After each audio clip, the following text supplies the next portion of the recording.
So apart from yourself, if you take yourself out of the equation, who do you think is the baddest stand-up comedian right now? Right now? Right now.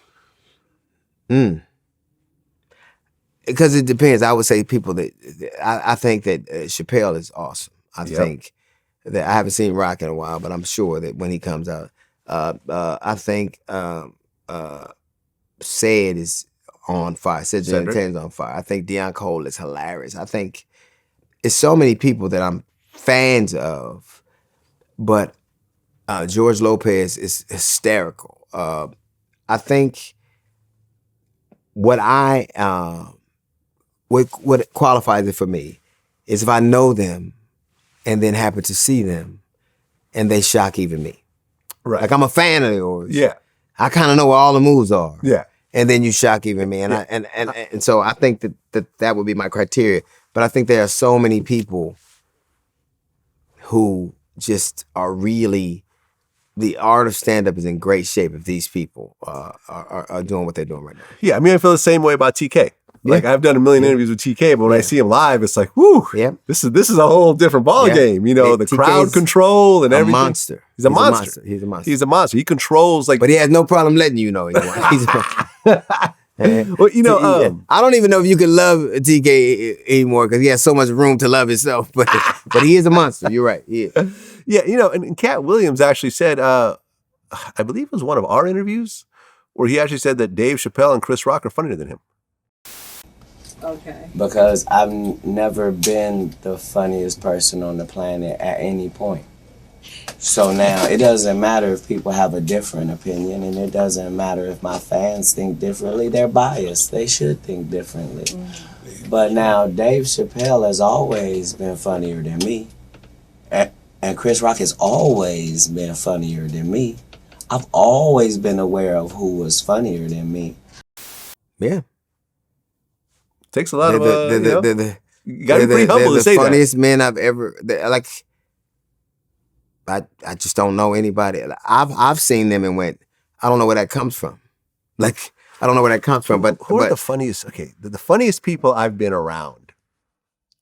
It's funny because I'm not a huge fan of Mike Epps' stand-up. Mm-hmm. I am a big fan of his movie, right? You know, his movie work. But off camera, just hanging out, Mike Epps is fucking out of here. If you're talking to me about the funniest human being I've ever met, not on stage, it's Charlie Murphy. Charlie Murphy, okay. The funniest human being I've ever met, off stage. He's funny on stage too. No, he was funny on stage. I've never met a better storyteller than Charlie Murphy. And I'm talking about, I'm a Mark Twain. I read Mark Twain. This motherfucker was as funny. He is the funniest human being. And not even just funny, but he was the most engaging human being I've ever been around. Yeah. And the crazy part is that I've interviewed so many people around that Charlie Murphy Prince basketball game story, like Mickey Free, who was Mickey there. Free. You know, who else? We just did an interview with Howard Hewitt, who was in a band with Mickey Free and, remembers the phone call he got from Mickey, the next day. And that story is actually true. Yeah. That's what makes these stories so amazing. And the way he takes his time, it's just, the most fun I'd ever had on tour was with me and Sid and Charlie and George and Eddie Griffin went on tour. And after the show, we would just go to see what the fuck Charlie was talking. He was such a great storyteller. And I don't know if I was gullible or wanted to believe it, that when Charlie died, because he convinced us he wasn't sick. Like he convinced us, not only did he convince us, he convinced his children too. Like he wasn't, it was not. He looked like that last season of Black Jesus. Yeah. He looked sick. He did. Yeah. And I'm a reasonable dude, man. I'm a sage dude. And I was like, okay, if this nigga say he all right, he all right. And then I was like, then I get this call from Rich and he tells me, that he's gone. And he did what Charlie does.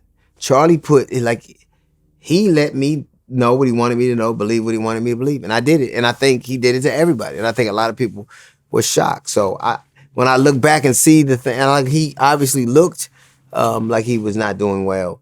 But hearing him, I'm talking about 2 months before he died, was in the green room in fucking Dallas. laughing and talking till 4 or 5 o'clock in the morning.